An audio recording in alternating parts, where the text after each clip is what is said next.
দীর্ঘ ৯ বছর পর চট্টগ্রাম বিশ্ববিদ্যালয়ে অনুষ্ঠিত হতে যাচ্ছে পঞ্চম সমাবর্তন। এতে অংশ নেবেন প্রায় ২৩,০০০ শিক্ষার্থী। এই সমাবর্তনে উপস্থিত থাকবেন চট্টগ্রাম বিশ্ববিদ্যালয়ের সাবেক শিক্ষক, প্রধান উপদেষ্টা ডক্টর মোহাম্মদ ইউনূস। আয়োজনকে সফল করতে চলছে বিশাল কর্মযজ্ঞ। চট্টগ্রাম থেকে আরও জানাচ্ছেন সৈয়দ তামিম মাহমুদ। চট্টগ্রাম বিশ্ববিদ্যালয়ের পঞ্চম সমাবর্তনকে ঘিরে ক্যাম্পাসে এখন সাজ রব।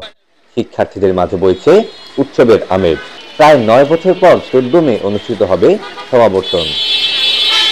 বিশ্ববিদ্যালয় কর্তৃপক্ষ জানিয়েছে, দীর্ঘ প্রায় ৯ বছর পরে হতে যাওয়া এই সমাবর্তনে অংশ নেবেন প্রায় ২৩,০০০ শিক্ষার্থী।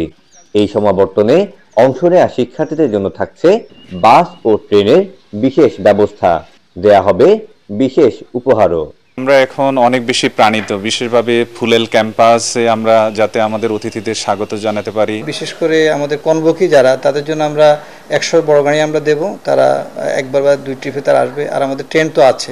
এবারের সমাবর্তনের সবচেয়ে বড় আকর্ষণ প্রধান উপদেষ্টা ডক্টর মোহাম্মদ ইউনূসের অংশগ্রহণ। এদিন তাকে প্রদান করা হবে সম্মানসূচক doctor of literature degree.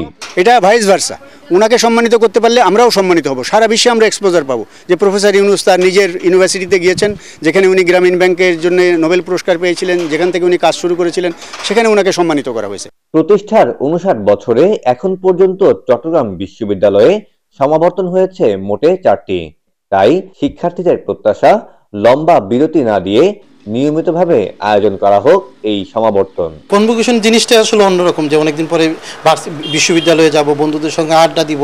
Graduation শেষ করার পরে সাথে সাথেই আমরা সমাবর্তন পেয়ে গেছি, আমাদের জন্য আসলে অনেক ভাগ্যের ব্যাপার। কনভোকেশনকে কেন্দ্র করে সবাই একসাথে আসা, ইউনিভার্সিটিটাকে ঘুরে দেখা, সবার সাথে দেখা হবে, এই জন্য আসলে আমরা খুব আনন্দে উচ্ছ্বসিত। চট্টগ্রাম বিশ্ববিদ্যালয়ে প্রথম সমাবর্তন অনুষ্ঠিত হয় ১৯৯৪ সালে।